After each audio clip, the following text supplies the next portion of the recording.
Selamat datang di channel Simar Imam.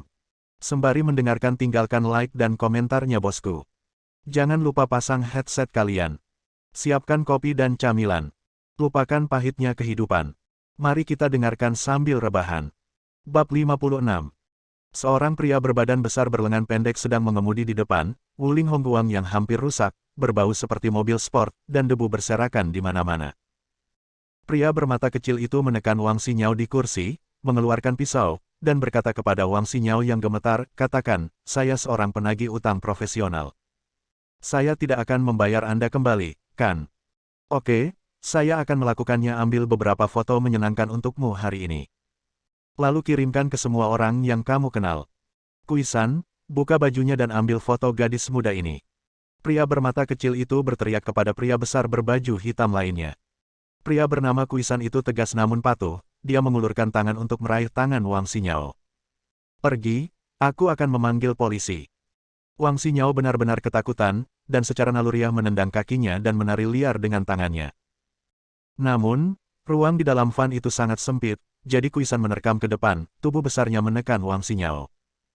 Karena keadaan, pada saat itu, dia merasa sedikit putus asa. Ketakutan memenuhi hatiku. "Panggil polisi. Kenapa kamu tidak melaporkannya padaku? Aku hanya ingin mengambil fotomu, tapi jika kamu bersikeras membuatku kesal, oke, aku akan melakukannya padamu di mobil ini hari ini. Kuisan, kamu bisa mengambil videonya nanti. Ini jauh lebih berguna daripada foto." Pria bermata kecil itu meraih pergelangan kaki Wang Xinyao dengan satu tangan dan tertawa cabul. Pria yang mengemudi berkata dengan rakus, "Saudara Wang Su, setelah kamu selesai bermain, mintalah saudara laki-lakimu untuk mencicipinya juga. Gadis ini cukup enak. Saya tidak tahu seperti apa rasanya." Pria bernama Wang Su berkata kepada pria yang mengemudi. "Baiklah Daki, mobil di depan kita sudah berhenti, kita bertiga sudah lama tidak makan." Mendengar hal tersebut, Kuisan yang selama ini terdiam pun ikut tertawa, tak bisa menahannya dan setetes air liur pun keluar dari mulutnya. Itu tidak memihak dan jatuh tepat di leher putih halus Wang Xinyao. Dalam sekejap, seluruh tubuh Wang Xinyao gemetar, dan bulu-bulu di sekujur tubuhnya berdiri. Dia berjuang kesakitan dan menangis dengan keras. "Saya benar-benar tidak percaya hanya karena saya ingin membeli tas, saya mendapat balasan yang sangat memalukan." Menyesal, akhirnya menyesalinya. Dia menyesal karena dia tidak mendapat pengawasan dari orang tuanya selama bertahun-tahun dan menuruti kesombongannya sesuka hati. Kosmetik tas yang disebut itu hanyalah barang sederhana. "Seseorang selamatkan aku." Dia berteriak putus asa, bersumpah dalam hatinya bahwa dia tidak akan pernah membeli barang mewah ini lagi. "Aku datang." Wang Su mendorong Kuisan menjauh dan menarik kerah Wang Xinyao dengan kuat. Rompi kecil Wang Xinyao robek hingga berantakan. Untuk sesaat, hati Wang Xinyao dipenuhi keputusasaan. Pada saat ini, terdengar dentang, dan sebuah kotak merah jatuh dari tubuh Wang Xinyao. Wang Su dan Kuisan sama-sama tercengang. Ketika mereka melihat ke bawah, kotak itu terbuka dan medali emas militer kelas 1 terlihat. Sifat kebinatangan Wang Su tiba-tiba berhenti dan dia mengambil medali militer berat dari kotak. Dia juga memiliki pengetahuan dan tahu apa ini, tapi dia langsung bingung. Di Tiongkok, medali militer memiliki 3 tingkatan, prestasi kelas 1, prestasi kelas 2, dan prestasi kelas 3. Pahala kelas 1 adalah pahala yang paling sulit didapat, artinya orang tersebut telah berjasa besar bagi negara, dan dalam banyak kasus, orang-orang tersebut menjadi martir. Hanya berdasarkan medali militer kelas 1 ini, dia menikmati rasa hormat tertinggi di negara ini. "Medali militer siapa ini?" Wang Su bertanya pada Wang Xinyao, yang masih menangis panik sambil memegang medali militer. Wang Xinyao sudah ketakutan dan secara naluriah menjawab, "Kakakku." Baru kemudian Wang Su mengerti bahwa gadis ini benar-benar menyedihkan. Tidak hanya orang tuanya meninggal lebih awal, saudara laki-laki satu-satunya mungkin adalah seorang martir. Dia sedikit takut. Jika dia benar-benar melakukan sesuatu pada Wang Xinyao hari ini, dia pasti akan menyebabkan bencana besar. Memperkosa saudara perempuan seorang martir kelas 1 adalah suatu kebiadaban. "Jangan sentuh dia." Wang Su sedikit panik, menggaruk kepalanya, dan berkata kepada Wang Xinyao, "Kami bukan orang yang tidak masuk akal. Ayo lakukan ini. Saya akan memberi Anda 2 hari terakhir. Bilang temanmu akan memberimu sesuatu pada hari Rabu. 300.000. Saya akan berada di perusahaan sepanjang hari pada hari Kamis. Anda juga tahu alamat perusahaannya. Saya akan menunggu Anda membayar kembali uangnya. Kalau begitu, medali militer ini harus saya simpan sementara sampai Anda bisa mendapatkannya. Saya membawa uang itu kembali kepada Anda. Ini adalah kompromi terakhirnya.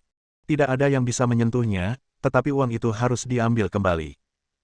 Wang Xinyao tiba-tiba duduk, terlepas dari pakaiannya yang berantakan, dan mengulurkan tangan untuk mengambil medali militer. Kembalikan padaku.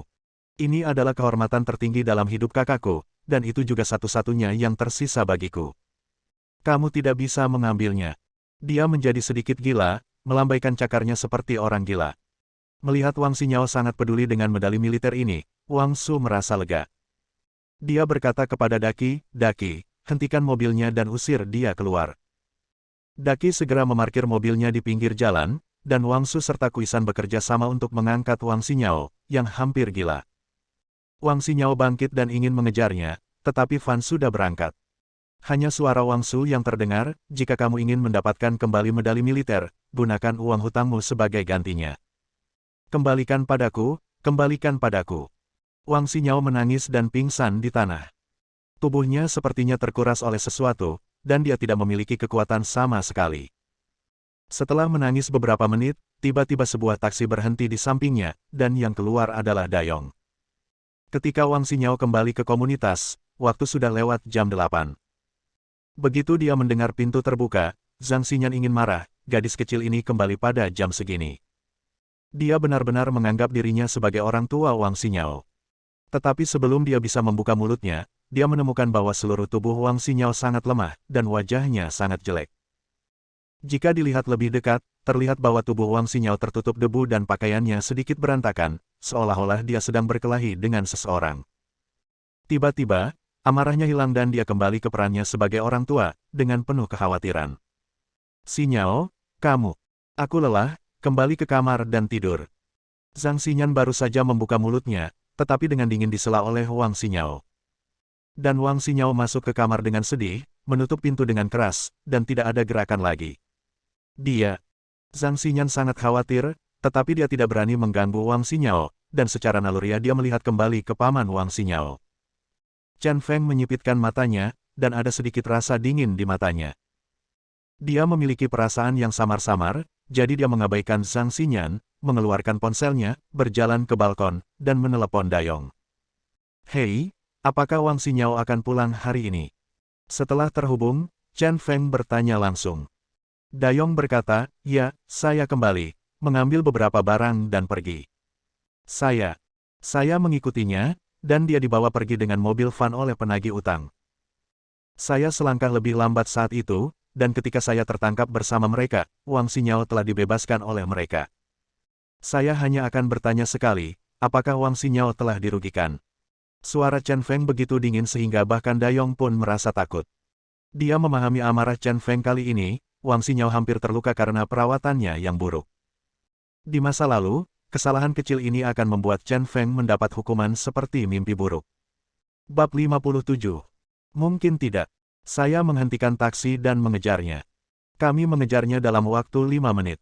Dalam waktu sesingkat itu, saya tidak suka mendengar hal-hal yang tidak pasti. Ingat Dayong. Jika Wang Xinyao terluka, bagaimana bisakah kamu dan aku bertemu Wang Yu? Aku tahu, aku akan menangkap orang-orang itu dan menginterogasi mereka. Tidak perlu. Chen Feng masih sedikit kesal dan berkata, dalam waktu sesingkat itu, Wang Xinyao mungkin tidak kehilangan kepolosannya, tetapi pasti telah diintimidasi. Mengenai pinjaman Wang Xinyao, tidak perlu menunggu dan melihat. Anda dapat menunggu telepon saya kapan saja akhir-akhir ini. Ayo pergi dan hancurkan perusahaan pinjaman omong kosong itu. Saya mengerti. Chen Feng menutup telepon, merasa sangat tidak enak. Kali ini hampir keterlaluan. Jika Wang Xinyao benar-benar direnggut, dia benar-benar tidak akan bertatap muka dengan Wang Yu. Dia menyalakan rokok di balkon dan berjalan beberapa kali, dia masih khawatir dan ingin berbicara dengan Wang Xinyao. Bang bang. Chen Feng datang ke pintu kamar Wang Xinyao, mengetuk pintu dan berkata, "Xin Yao, apakah kamu sudah tidur?" Wang Xianyao sedang memegang foto Wang Yu, menangis di bawah selimut, dan mendengar suara Chen Feng, tenang, lalu berkata, "Paman, saya tertidur, apakah ada yang salah? Bolehkah saya masuk dan berbicara dengan Anda?" Chen Feng berkata dengan sangat lembut. Wang Xinyao berpikir sejenak, lalu bangkit dan membuka pintu. Setelah Chen Feng masuk, dia duduk di tempat tidur lagi, meringkuk, meletakkan kepalanya di atas lutut, dan matanya kusam. Ada apa? Apakah kamu diintimidasi? Beritahu paman dan aku akan menghajar mereka. Chen Feng tersenyum dan membuat gerakan tinju. Penampilannya yang lucu membuat Wang Xinyao sedikit geli. Wang Xinyao merasa hangat di hatinya, dan tiba-tiba merasa alangkah baiknya jika Chen Feng menjadi paman aslinya. Pada saat ini, betapa dia ingin memberitahu Chen Feng apa yang terjadi padanya, dan kemudian membiarkan Chen Feng, seorang pria yang bisa menghindari peluru, membalas dendam dan mengambil kembali medali militer kakaknya. Namun saya berpikir dalam hati, apapun yang terjadi, saya menandatangani kontrak pinjaman, dan alasannya telah diambil oleh pihak lain, uang yang saya pinjam tidak dapat dihapus dengan kekerasan. Memikirkan hal ini, sebaiknya saya lupakan saja, akan sedikit buruk jika Chen Feng terlibat. Aku baik-baik saja. Aku baru saja bertengkar dengan teman sekelasku hari ini. Jangan khawatir, pamanku sayang, pergilah bertengkarlah dengan bibimu. Setelah mengatur suasana hatinya, Wang Xinyao menunjukkan lesung pipit khasnya dan tersenyum. Senyuman ini tiba-tiba membuat Chen Feng rileks. Dia sekarang sangat yakin bahwa Wang Xinyao hanya menderita sedikit, dan tidak ada kejadian besar yang tidak dapat dia terima. Benar, kamu harus lebih banyak tersenyum. Belum lagi betapa indahnya lesung pipitmu. Memang benar lesung pipitmu tidak ada anggurnya, tapi aku mabuk seperti anjing. Chen Feng menyipitkan matanya dan tersenyum. Wang Xinyao merasa geli lagi, dan lesung pipinya menjadi lebih dalam. Oke, silakan, aku baik-baik saja. Wang Xinyao melambai kepada Chen Feng, dan bahkan berkedip, terlihat nakal. Oke, aku akan menemui bibimu malam ini. Chen Feng menjulurkan lidahnya ke Wang Xinyao, lalu menutup pintu dan keluar. Saat itu, Wang Xinyao merasakan kehangatan di hatinya, karena sudah lama sekali, tidak seperti hari ini, dan dia seperti merasakan kehadiran keluarganya lagi. Keesokan paginya, Chen Feng dan Zhang Xinyan diam-diam membuat kesepakatan untuk tidak mengendarai skuter, tetapi menemani Wang Xinyao naik bus. Bus pertama datang, banyak orang bergegas mendekat, dan mereka bertiga tidak bisa naik. Zhang Xinyan kesal dan segera melambaikan tangannya dan menghentikan taksi. Tentu saja, ini juga untuk menjaga Wang Xinyao yang masih sedikit membosankan. Chen Feng sedang duduk di barisan depan. Begitu dia bangun, dia berkata kepada sopir taksi, "Tuan, pergilah ke sekolah menengah A. Saya butuh uang sebentar. Saya menginginkannya dari gadis kita di belakang saya. Dia mengambil urus rekening di rumah." Sopir taksi melihat pakaiannya. Chen Feng, yang mengenakan pakaian takawei, memandangi Zhang Xinyan dan Wang Xinyao yang sangat cantik dalam seragam sekolah, dan segera tersenyum, "Saudaraku, ini luar biasa, kamu telah menemukan istri yang begitu cantik, tetapi anak itu agak tua, kalian berdua pasti sudah menikah lebih awal." Chen Feng mendengar ini dan tertawa terbahak-bahak. Dia mengeluarkan rokok Raja Kera dan menyerahkan satu kepada tuannya. Sopir itu tersenyum polos, mengambil rokoknya dan menaruhnya di telinganya. Zhang Xinyan segera menjadi sedikit marah dan berteriak keras, "Seperti apa penampilanmu? Siapa istrinya?" Juga, dia membayar ongkosnya, tetapi dia tidak membayar untuk duduk di kursi penumpang. Apakah dia laki-laki? Wang Xinyao juga sedikit senang, dia menjulurkan kepalanya dan berkata, "Tuan supir, ini adalah paman dan bibiku. Tidak bisakah kamu melihat bahwa perbedaan usia antara mereka dan aku tidak terlalu jauh? Bibiku pasti marah. Ketika kamu mengatakan itu, dia sama tuanya denganku. Putrinya setidaknya harus berusia 40 tahun, dan bibiku baru berusia 28 tahun." Begitu dia selesai berbicara, Zhang Xinyan berbalik dan melotot, "Kembalilah hari ini dan salin daftar kata 3 kali untukku." Sopir itu meminta maaf sambil tersenyum, tetapi Wang Xinyao hampir pingsan. Dia paling benci bahasa Inggris. Menulis daftar kata 3 kali mungkin sama saja membunuhnya. Jika saya tahu lebih baik, saya tidak akan memasukkan kalimat yang tidak perlu ini. Komunitas tidak jauh dari sekolah A, hanya berjarak 6 atau 7 halte. Begitu dia tiba di tempat itu, Chen Feng melepaskan sabuk pengamannya dan melarikan diri dengan suara, "Us." Zhang Xinyan tercengang. Dia lari lebih cepat dari kelinci. Melihat kembali Wang Xinyao yang juga tercengang, Zhang Xinyan tidak punya pilihan selain membayar, pastinya mustahil bagi Wang Xinyao untuk membayar. Ini dia. Dia melemparkan selusin dolar ke tangan pengemudi dengan sikap tidak ramah. Menurutnya, Pengemudi parubaya yang selalu tersenyum ini satu kelompok dengan Chen Feng. Setelah keluar dari mobil, Chen Feng sudah lama menghilang, Zhang Xinyan dan Wang Xinyao masuk sekolah bersama. Sepanjang jalan, para siswa terus menyapa Zhang Xinyan. Saat hendak memasuki gedung pengajaran, Wang Xinyao menarik tali bahu tas sekolahnya dengan kedua tangan. Setelah ragu-ragu untuk waktu yang lama, dia akhirnya berkata, "Bibi, besok adalah hari ulang tahunku. Aku ingin mengundang beberapa teman sekelas dan teman ke KTV Suxing. Bisakah Anda membantu saya? Pesan kamar pribadi. Saya tidak punya banyak uang akhir-akhir ini, jadi setelah berpikir panjang, saya memutuskan untuk mengundang Tuan Lin pada hari Rabu. Jika saya bisa pergi ke KTV milik guru Zhang Ayah, mengapa saya tidak dapat diskon?" Tentu saja hal ini tidak bisa dikatakan secara eksplisit, Anda hanya bisa mengandalkan guru untuk memahaminya sendiri. Zhang Xinyan sedikit terkejut, berpikir sejenak, mengangguk dan berkata, "Oke, saya akan memberitahu ayah saya bahwa biaya kamar akan dibebaskan untuk Anda, dan saya akan memberi Anda diskon 50% untuk minuman dan makanan ringan. Bagaimana? Pesta KTV untuk anak kecil juga sangat populer. Biasanya, dia kebetulan pergi ke Sing Sing KTV besok untuk melihat-lihat properti ayahnya setelah menghilangkan area abu-abu." "Terima kasih Bibi." Wang Xinyao melompat dengan gembira, menghilangkan kebodohan sepanjang hari, dan berlari kembali ke ruang kelas. Zhang Xinyan tersenyum tipis dan merasa lega melihat Wang Xinyao kembali terlihat eksentrik. Inilah yang terjadi beberapa hari terakhir ini, Wang Xinyao terus memanggilnya Bibi, dia menyadarinya, tetapi dia pura-pura tidak menyadarinya. Sial. Aku telah dimanfaatkan oleh pria sialan ini selama beberapa hari lagi. Meskipun dia mengatakan ini, Zhang Xinyan merasa bahagia di dalam hatinya.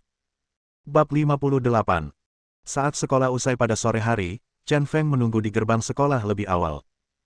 Dia berjongkok di pojok, merokok dan mengobrol dengan seorang lelaki tua yang bekerja sebagai pekerja sanitasi, sangat spekulatif. Para siswa keluar dari sekolah, dan dia melambaikan tangan kepada lelaki tua itu, "Kamu sibuk? Aku akan menjemput ibu mertuaku." Lelaki tua itu tersenyum polos, menunjukkan salah satu gigi depannya yang hilang, dan berkata dengan tidak percaya, "Wanita Anda ada di sini, apakah Anda bekerja di sini untuk mengajar? Apakah Anda membual? Kita semua kuli, bagaimana kita bisa menikah dengan seorang guru?" Chen Feng tidak banyak bicara yang tidak masuk akal dan terus melambaikan tangannya. Kemudian, dia menatap Zhang Xinyan dan Wang Xinyao dan berjalan mendekat. Mereka bertiga berjalan ke pinggir jalan bersama-sama dan hendak menghentikan mobil. Chen Feng berbalik dan tersenyum pada lelaki tua itu. Mata lelaki tua itu tiba-tiba melebar dan dia bergumam, "Sayangku, kamu sangat cantik. Kamu tidak bisa bersenang-senang di malam bodoh ini. Ini sangat tidak realistis dan menjengkelkan." Sama seperti di pagi hari, Chen Feng gila. Dia masih belum mengendarai sepeda motor listriknya sendiri. Jika sepeda motor listrik keren membawa Zhang Xinyan pasti akan membuat mata lelaki tua itu melotot. Tanpa ditemani sepeda motor listrik apalagi, hatiku selalu merasa hampa. Mereka bertiga naik taksi, kebetulan sopirnya adalah sopir yang sama yang mengantar mereka ke sana pagi harinya. "Ini keluargamu yang beranggotakan 3 orang lagi." Maaf karena salah bicara." Mata pengemudi berbinar, dan dia merasa bahwa mereka sudah ditakdirkan. Tapi setelah melihat ekspresi tidak senang Zhang Xinyan, dia dengan bijak berhenti berbicara. Chen Feng menyerahkan sebatang rokok Monkey King lagi dan berkata sambil tersenyum, "Ini takdir, Tuan, Anda bisa menjadi pengemudi penuh waktu kami mulai sekarang." Mengobrol dan membual sepanjang jalan, Chen Feng benar-benar mengobrol baik dengan pengemudi itu. Tuan pengemudi, dan keduanya hampir mengenali satu sama lain sebagai saudara. Pemandangan luar biasa ini mengejutkan Zhang Xinyan. Setelah tiba di komunitas, Zhang Xinyan dengan cerdas dan cepat keluar dari mobil sementara Chen Feng melepaskan sabuk pengamannya. Wang Xinyao mengikuti di belakang Zhang Xinyan dan memasang wajah tak berdaya ke arah Chen Feng. Dasar jalan tak berperasaan. Chen Feng menggelengkan kepalanya tak berdaya. Setelah melepas sabuk pengamannya, dia berkata kepada pengemudi yang tersenyum, "Diskon." Sopir itu tersenyum dan berkata, "Ini hanya 15 yuan, diskon yang sangat buruk." Persahabatan persaudaraan antara keduanya langsung dibatalkan. Setelah membayar uang dan keluar dari mobil, Chen Feng mengeluh kepada Zhang Xinyan di sepanjang jalan, 15 yuan menyakiti hatinya. Dia memutuskan untuk berjalan kaki daripada naik taksi lain kali. Setelah kembali ke rumah dan mengganti sandalnya, Zhang Xinyan berkata kepada Chen Feng, "Ayah saya berkata bahwa KTV telah ditata ulang dan kasino telah ditutup. Dia ingin kita pergi dan melihat-lihat. Setelah bekerja besok, kami akan langsung pergi ke Star KTV. Ayahku berkata terima kasih, Xinyao akan pergi ke KTV besok untuk mengundang teman-teman sekelasnya bernyanyi di hari ulang tahunnya, dan kami bertiga pergi bersama. Kata-kata ini hampir seperti perintah, dan di sana sama sekali tidak berniat bertanya pada Chen Feng. Chen Feng tidak marah, dan hanya berkata, jika seseorang mengundangmu makan malam dan minum, aku pasti akan pergi, tapi aku tidak akan membayar ongkos bus besok. Lihatlah tampang pelitmu. Zhang Xinyan melirik. Chen Feng dengan nada meremehkan dan menjawab. Pergi ke kamarku. Begitu Wang Xinyao meletakkan tas sekolahnya, hanya saya yang bermain dengan ponsel saya di sudut sofa. Chen Feng berjalan perlahan ke arah Wang Xinyao, menjulurkan kepalanya dan bertanya, besok ulang tahun siapa? Teman sekelasmu atau kamu? Wang Xinyao mengangkat kepalanya, matanya mengalihkan pandangan, dan tersenyum, ini hari ulang tahunku, dan aku ingin teman sekelas menyanyikan lagu untuk merayakannya. Ekspresi panik ini tidak dapat disembunyikan dari Chen Feng. Tidak apa-apa jika itu benar-benar ulang tahun dan reuni kelas, tetapi apakah gadis ini benar-benar berulang tahun besok? Dia curiga, tapi dia tidak menjelaskannya. Keesokan paginya, Chen Feng masih naik taksi untuk mengantar Zhang Xinyan dan Wang Xinyao ke sekolah. Namun kali ini uang tersebut disediakan oleh Zhang Xinyan. Pada siang hari, Feng Chen tidak mengantarkan makanan apapun, melainkan berjalan-jalan sendiri. Di taman tidak jauh dari sekolah, ia bermain catur dengan para tetua dan melupakan semua tentang makanan dan tidur. Pada pukul 5.30 sore, ia berpamitan kepada orang-orang yang meragukan hidupnya dan tiba di gerbang sekolah tepat waktu. Setelah bertemu dengan Zhang Xinyan dan Wang Xinyao, kami naik taksi dan datang ke Suxing KTV. Mereka bertiga masuk ke dalam KTV. Semua lampu redup di dalamnya diganti dengan lampu yang lebih terang. Perasaan ambigu yang asli hilang. Tak hanya itu, ternyata begitu memasuki pelaminan, banyak terlihat putri-putri yang berpakaian minim. Kini, hanya ada satu pelayan pria berpakaian rapi di depan pintu setiap kamar pribadi. Sesekali ada seorang pramusaji yang lewat, juga berpakaian bagus, kebanyakan dari mereka adalah penjual wine. Terlihat hampir separuh kamar pribadi dalam keadaan kosong. Meski belum mencapai masa puncak bisnis, namun renovasi terlihat membuat semua tamu menjauh. Dalam hal ini, Chen Feng relatif puas, dan Zhang Shenghao juga telah bekerja keras.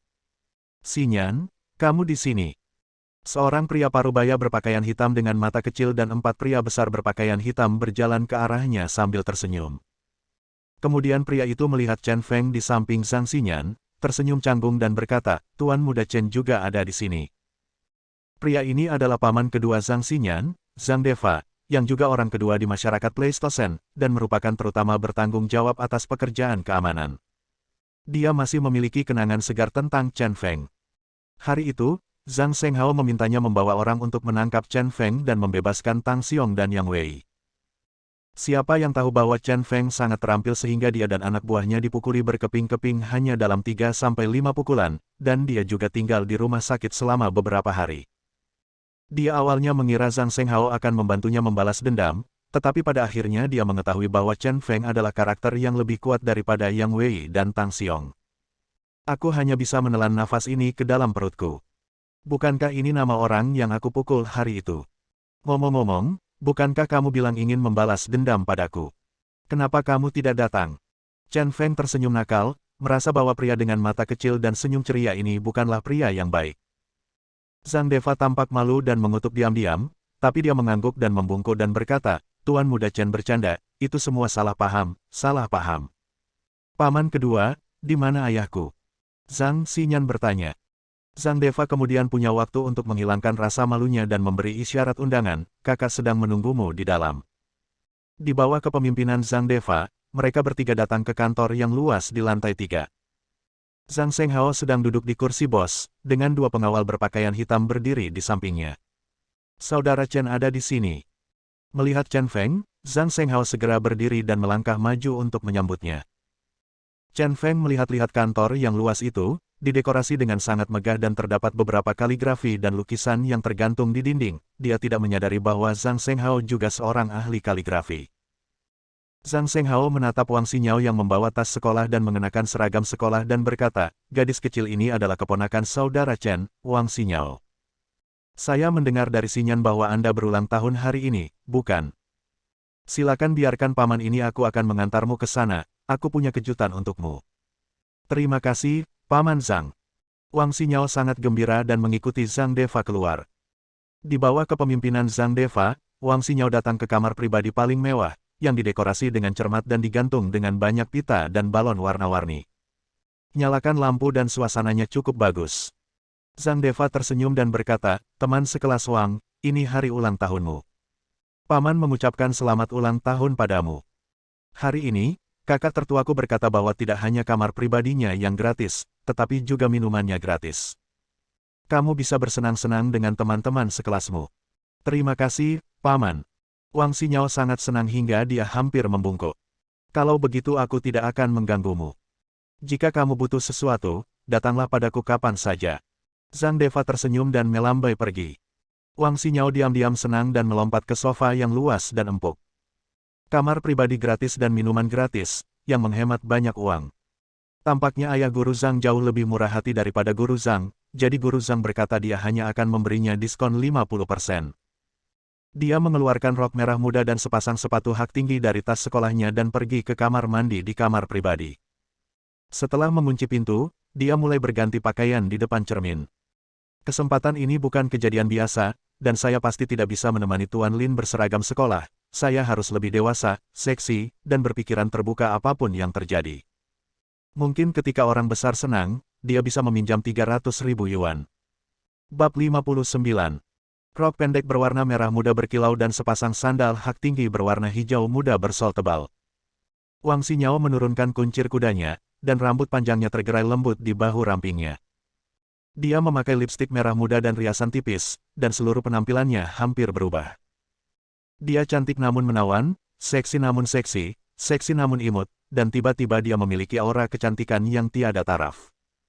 Dia sedang duduk di sofa, mejanya sudah penuh dengan makanan ringan, minuman, dan piring buah-buahan yang baru saja dia beli, lumayan kaya. Pokoknya semuanya gratis, jadi kalau tidak pesan gratis. Tapi setelah melewati desa ini, tidak ada hal sebaik itu. Dan di tengah meja, ada sebotol anggur asing, yang tanpa malu-malu dia pesan, whisky salut kerajaan. Meski biayanya lebih dari 1.000 yuan untuk melihat daftar harganya, tapi apalagi, gratis kok. Apapun yang terjadi hari ini, saya harus menjaga muka. Hanya jika saya menjaga muka, saya dapat memiliki kesempatan untuk meminjam 300.000 yuan. Saat ini, pelayan laki-laki mengetuk pintu dan membukanya, dan 6 orang, 3 pria dan 3 wanita, masuk dari luar. Keenam orang ini sangat mengesankan, masing-masing memakai merek terkenal, dan salah satunya adalah teman baik Wang Xinyao, Lin Shaoyi-nya. Melihat Lin Ya, Wang Xinyao tahu bahwa masalah besar akan datang, jadi dia segera berdiri dan pergi menyambutnya. Xin Yao, kamu melakukan pekerjaan dengan baik. Lin Ya terlihat sangat lembut dan memiliki temperamen seorang pemuda tampan, melihat sekeliling. Dia mengenakan kemeja putih kecil dan menarik seorang wanita yang sangat montok ke arah Wang Xinyao. Wanita tersebut bernama Lily, diperkirakan berusia pertengahan 30-an, mengenakan rok yang memeluk pinggul dan stoking hitam, tipikal wanita dewasa yang cantik. Meskipun Lin Ya berusia awal 20-an, dia selalu menyukai wanita yang lebih tua seperti ini, dan Wang Xinyao juga bertemu Lily di sebuah pesta. Tuan Muda Lin, Anda di sini. Wang Xinyao menyambutnya dengan senyuman dan mengangguk kepada yang lain. Lin Ya memperkenalkannya, ini Tuan Liu Qingqi, dia jelas merupakan tokoh besar di Qinzi. Anda mengerti. Nada kata-katanya agak mirip dengan Wang Xinyao. Liu Qingqi berpenampilan kekar dan memakai kacamata berbingkai hitam, sangat pendek, tingginya kurang dari 1,6 meter, dan hanya mencapai bahu Wang Xinyao. Ketika Wang Xinyao melihatnya, reaksi pertamanya adalah orang ini terlihat sangat mirip dengan ubi besar di tuan tua. Mereka persis sama. Satu-satunya perbedaan mungkin adalah dia memakai kacamata. Saya Wang Xinyao. Saya sudah bertemu Tuan Liu. Wang Xinyao menyapa dengan sopan, tetapi hampir tertawa. Orang ini terlihat sangat menarik. Dia bahkan memiliki dorongan hati dan ingin menyentuh bagian atas kepala Liu Qingqi. Liu Qingqi tanpa sadar menyodok kacamatanya dengan jari telunjuk kanannya, mengangguk dengan santai, melihat sekeliling ke kostum di kamar pribadi, dan menyeringai, siapa yang berdandan di sini. Cukup menyenangkan. Di belakangnya berdiri seorang wanita memakai jaket kulit hitam, memamerkan tubuhnya yang melengkung. Wanita itu adalah pengawal pribadi Liu Qingqi, bernama Leng Feng, dia memiliki wajah cantik, tapi keseluruhan tubuhnya sangat dingin. Dia memiliki gaya rambut yang aneh, rambut pendek, tetapi menutupi mata kirinya dengan seikat rambut di sisi kiri. Melihat wanita berbalut kulit itu, keinginan Wang Xinyao untuk menyentuh bagian atas kepala Liu Qingqi menghilang seketika. Selalu ada perasaan jika dia menyentuh Liu Qingqi, wanita ini bisa membunuhnya dengan tatapan dingin. Menarik pikirannya, Wang Xinyao memimpin jalan dan berkata sambil tersenyum, itu semua hanya main-main, hanya untuk menyesuaikan suasana. Lin Ye menunjuk ke pasangan terakhir pria tampan dan wanita cantik dan berkata, ini adalah Situ Ze, Anda bisa memanggilnya Tuan Ze, juga merupakan tokoh top di Qinxi. Saya dengar itu menyenangkan, jadi saya datang bersama Tuan Liu. Selamat datang, selamat datang. Wang Xinyao mengangguk dan tersenyum, tetapi menemukan bahwa mata Situ Ze memandangi tubuhnya, membuatnya merasa tidak nyaman. Meski Situ Ze tampan, dengan alis tebal dan mata besar, namun tangan kanannya terus meraba-raba pantat teman wanitanya, sekilas terlihat seperti bejat. Nama pendamping wanitanya adalah Aduo, dia sangat murni dan cantik, dan dia terbiasa tidak menunjukkan tanda-tanda tangan di belakang pantatnya. Setelah beberapa orang duduk, seorang pramusaji masuk, membuka wine, mencampurkannya dengan beberapa botol teh hijau, dan membagikannya kepada semua orang cangkir demi cangkir. Leng Feng sedang duduk sendirian di sudut, Duo dan Lili jelas saling kenal, dan mereka duduk bersama menyanyikan lagu satu persatu. Wang Xinyao sangat sibuk, untuk meminjam uang, dia berusaha keras dan terus bersulang kepada ketiga pemuda itu. Dia selalu memiliki kapasitas minum yang baik. Dia minum 2 atau 3 botol bir dan beberapa gelas anggur asing, tapi dia masih baik-baik saja.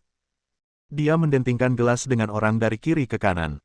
Liu Qingqi sepertinya alergi alkohol, meskipun dia minum dengan gembira, seluruh wajahnya memerah. Di bawah rangsangan alkohol, Situ Ze semakin memperlihatkan sifat mesumnya dan mencoba memeluk pinggang Wang Xinyao beberapa kali. Tapi Wang Xinyao tidak minum terlalu banyak sama sekali, dan menghindarinya setiap saat-saat bersulang. Situ Ze sedikit tidak senang, dan akhirnya tidak tahan lagi dan membawa Aduo ke toilet. Beberapa saat kemudian, suara ratapan seorang wanita terdengar samar-samar di toilet. Suara nyanyian membuatnya tidak terlalu memalukan. Wang Xinyao melihat dia mabuk dan mengedipkan mata pada Lin Ye. Sekarang adalah saat yang tepat untuk meminta pinjaman. Tuan Lin, kali ini Xinyao mengundang kita untuk minum. Sebenarnya, saya ingin meminta bantuan Anda untuk sesuatu. Lin Ye juga cukup setia dan mulai berbicara tentang meminjam uang. Mata Wang Xinyao berbinar dan dia menjadi bersemangat. Apakah dia bisa meminjam uang hari ini tergantung sekarang. Namun saat ini, pramusaji yang sedang bartending menyelipkan tangannya dan gelas wine pun terjatuh. Anggur tumpah ke meja, tepat di sepatu Liu Qingqi. Wajah Liu Qingqi yang awalnya polos tiba-tiba berubah menjadi marah. Maaf, biarkan aku menyekanya untukmu. Pelayan dengan cepat mengeluarkan beberapa lembar kertas, setengah berlutut di depan Liu Qingqi, dan menggunakan kertas itu untuk menyeka anggur di sepatu. Sepertinya saya memakai sepatu yang salah kali ini. Saya seharusnya tidak memakai sepatu seharga 18.000 yuan ini, tetapi sepasang sepatu seharga 26.000 yuan. Meskipun keduanya tahan air, kualitas sepatu ini jelas lebih buruk. Liu Qingqi bergerak kaki kanannya, di atas sepatu kanvas hitam, anggur mengembun menjadi beberapa tetesan air, mengalir ke bawah. Dia paling menyukai sepatu kanvas yang nyaman, dan setiap sepatu yang dia kenakan dibuat khusus di toko sepatu. Sepasang sepatu ini sangat modis, buatan tangan, dan memiliki lukisan naga emas di atasnya, itu adalah favoritnya. Dan hal yang paling tidak bisa dia toleransi adalah kekurangan pada hal-hal yang sempurna. Kini, sepatu tersebut tak lagi sempurna di matanya. Pelayan kaget saat mendengar harganya. Tangan kanan yang hendak diusap berhenti di udara, tidak berani bergerak. Dia hanya seorang pelayan dan hanya mampu membeli sepatu ini dengan gaji lebih dari 4 bulan. Maaf, aku benar-benar tidak bermaksud begitu. Pelayan itu memohon lagi, kakinya berlutut di tanah, dia hanya meminta orang lain untuk bersabar dan tidak berdebat dengannya. Tuan Muda Liu, lupakan saja, dia tidak bersungguh-sungguh. Wang Xinyao tidak tahan dan maju untuk membujuknya. Saat pelayan diam-diam bersukacita, Liu Qingqi menyodok kacamatanya dengan jari telunjuk kanannya, menjambak rambut panjangnya tanpa peringatan, dan menekan kepalanya ke atas meja. Ah, lepaskan aku. Rengek pelayan itu kesakitan. Liu Qingqi, yang wajahnya merah, menatap dengan ekspresi galak. Dia mengambil es batu di ember es dan memasukkannya ke dalam mulut pelayan. Ketika dia tidak bisa mengisinya lagi, dia melambaikan tangan kanannya dan menamparkan wajah pelayan itu 4 kali. Pelayan itu mengerang menyedihkan, mulutnya penuh darah, dan wajahnya tampak kesakitan. Wang Xinyao langsung ketakutan dan membeku di tempat, menutup mulutnya dengan tangan kanannya. Dia tidak pernah menyangka bahwa Liu Qingqi yang tampaknya tidak berbahaya bisa menjadi begitu kejam, itu sungguh menakutkan. Bab 60. Siapa yang membuat masalah? Begitu ada keributan di sini, telinga Zhang Deva tajam dan dia bergegas masuk dengan 4 penjaga keamanan. Dia sedikit tercengang saat melihat ke arah pelayan yang ditekan di atas meja dan dianiaya oleh Liu Qingqi. Melihat Zhang Deva, pelayan itu sepertinya telah melihat penyelamat. Dia bersenandung, tapi tidak bisa mendengar dengan jelas apa yang dibicarakan. Apa yang kamu lakukan? Kenapa kamu tidak melepaskanku dulu? Ekspresi Zhang Deva berubah, tapi dia tetap tenang. Dia telah melihat banyak orang minum terlalu banyak dan menyebabkan masalah di KTV. Liu Qingqi mengangkat kepalanya dan mengucapkan 3 kata dengan dingin, keluar. Dia begitu sombong sehingga dia tidak menganggap serius Zhang Deva sama sekali. Mendengar ini, wajah Zhang Deva tiba-tiba berubah menjadi jelek. Alasan mengapa dia menahan amarahnya sekarang adalah karena Wang Xinyao ada di sini. Zhang Shenghao berulang kali memperingatkan Wang Xinyao bahwa Wang Xinyao adalah keponakan Chen Feng dan harus diperlakukan dengan baik. Tapi melukai petugas dengan sombongnya itu terlalu berlebihan. Dia berkata dengan suara yang dalam, suruh aku keluar. Kamu bahkan tidak melihat di mana tempat ini. Ini adalah wilayah Pleiades, dan kamu jangan keluar untuk menanyakannya. Saya menyarankan kamu, jangan mempersulit dirimu sendiri. Dengan lambaian tangannya, di belakangnya 4 pria besar berbaju hitam berjalan mendekat dengan sikap mengancam. Melihat kedua belah pihak akan berkonflik, Wang Xinyao tiba-tiba menjadi cemas. Meskipun menyakiti pelayan itu menjijikkan, Liu Qingqi adalah pelanggannya, dan menurut Lin Ya, dia adalah orang yang sangat penting. Sekali dia diintimidasi, dia tidak akan mampu menghadapinya. Dia berdiri dan melambaikan tangannya dengan cepat, jangan impulsif, jangan lakukan apapun. Teman sekelas Wang, jangan bergerak, kami tidak akan menyakitimu, dan kami tidak akan menyakiti mereka, tetapi mereka harus membayar biaya pengobatan. Zhang Deva akhirnya memberikan kelonggaran. Bagaimanapun, Wang Xinyao adalah teman Chen Feng dan tidak mudah untuk menyinggung perasaannya. Tapi orang lain memang sedikit penuh kebencian dan harus diberi pelajaran. Liu Qingqi masih memegangi rambut pelayan di balik kacamata berbingkai hitamnya, udara dingin keluar. Dia perlahan menegakkan tubuh pendeknya, menyeringai sinis, dan berkata dengan dingin, jangan menahan diri, lihat darahnya. Zhang Deva tertegun, tidak tahu kepada siapa kata-kata ini ditujukan. Leng Feng, yang masih duduk diam di pojok, tiba-tiba melompat, menginjak meja dengan kaki kanannya, dan berjalan lurus menuju 4 pria bertubuh besar berbaju hitam. Dia sangat cepat, seperti hantu, dia mengangkat kakinya dan menendang seorang pria besar berbaju hitam ke tanah. Kemudian dengan jentikan rambutnya, belati berwarna gelap tiba-tiba muncul di telapak tangan kanannya. Pisau pendek itu terlihat sangat tajam, seolah tumbuh di tangannya, berputar dengan cepat. Dengan teknik gerakan yang aneh, belati yang berputar itu langsung memotong pergelangan tangan kedua pria berbadan besar berbaju hitam itu. Kemudian dia melipat pisau pendek itu dan meletakkannya di tangannya, lalu menjatuhkannya ke bawah dan memukul paha kanan pria keempat berbaju hitam itu. Seketika, darah merah cerah merembes keluar dari celana pria berbaju hitam itu. Leng Feng sepertinya sangat menyukai darah, dia mengeluarkan pisau pendek itu dan menjilat warna merah di ujung pisau itu dengan lidahnya. Merasa sedikit kenikmatan, dia tiba-tiba membuang pisau pendek itu dan menerbangkannya seperti anak panah. Pisau pendek itu melesat pergi, terbang melewati kepala Zhang Deva, dan menempel di pintu. Kemudian, dia melompat ke depan Zhang Deva, mengeluarkan pisau pendek dan meletakkannya di leher Zhang Deva. Beberapa helai rambut yang terpotong oleh belati juga jatuh ke tanah saat ini. Wajah Zhang Deva berubah drastis dan seluruh tubuhnya gemetar. Wanita ini begitu menakutkan, hanya dalam beberapa saat, dia melukai 4 anak buahnya dan bahkan menahannya dengan satu gerakan. Dia belum pernah melihat keterampilan seperti ini seumur hidupnya. Lin Ya sepertinya sudah terbiasa dengan pemandangan seperti itu dan tetap tenang.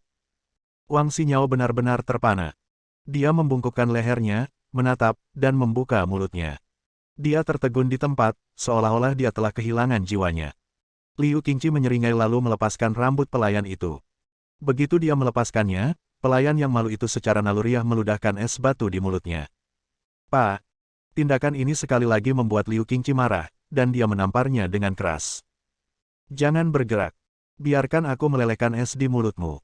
Kalau tidak, aku akan menghajarmu sampai mati hari ini. Menghadapi ancaman itu, seluruh pelayan gemetar dan menutup mulutnya sambil merintih. Namun es batunya masih banyak, dan rasa dingin di mulut hampir membuat seluruh mulut kehilangan kesadaran. Dia menahannya dengan putus asa dan menitikkan air mata ketakutan. Lin Ye berkata kepada Zhang Deva, Anda tidak memiliki kebijaksanaan apapun, dan Anda masih ingin Tuan Liu membayar biaya pengobatan. Apakah Anda tidak ingin melakukan KTV ini lagi? Yang terbaik adalah keluar dan mencari tahu, dan bertanya siapa kamu di rumah Qin Shi Liu, pikirkan apa yang harus dilakukan lagi. Zhang Deva, yang sudah ketakutan, mengubah wajahnya lagi, dan menatap pemuda pendek itu dengan sangat takjub. Dalam benaknya, sebuah keluarga yang sangat kuat muncul. Keluarga Liu menghentakkan kakinya dan membuat seluruh Qin Shi gemetar. Mungkinkah pria ini tuan muda keluarga Liu? Dengan ide ini, ditambah dengan keterampilan abnormal wanita berpakaian kulit ini, Zhang Deva berkeringat banyak. Dia bertanya dengan hati-hati, keluarga Liu yang mana ini? Lin Ye berkata sambil tersenyum, keluarga Liu mana di Qin Shi yang berani menyebut diri mereka keluarga Liu? Tampaknya Anda masih memiliki pengetahuan. Keluarga Liu yang ada dalam pikiran Anda adalah satu. Zhang Deva menelan ludahnya dan berlutut di tanah.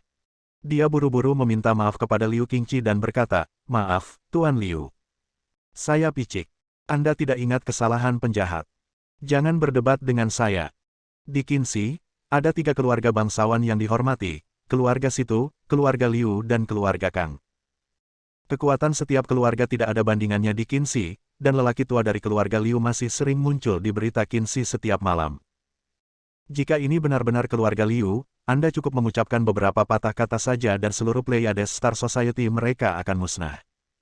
Ini sama sekali bukan kontes level. Saat ini, pintu toilet terbuka, yang sedikit meredakan suasana canggung. Situ Ze yang puas keluar dari toilet dan mengangkat celananya. Aduo mengikutinya dan mengangkat celana dalam berenda putih di sekitar lututnya di depan semua orang. Bagaimana situasinya?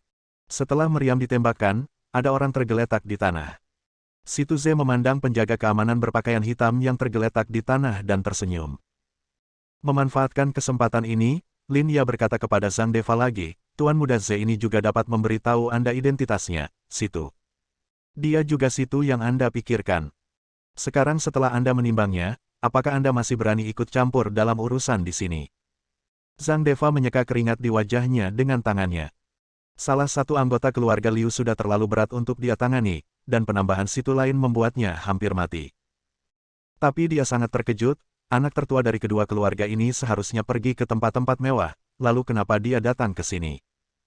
Tidak peduli seberapa sering Anda menonton Siuxing KTV, kedua pemuda ini seharusnya tidak dapat menarik perhatian. Bersambung. Nantikan bab selanjutnya bosku.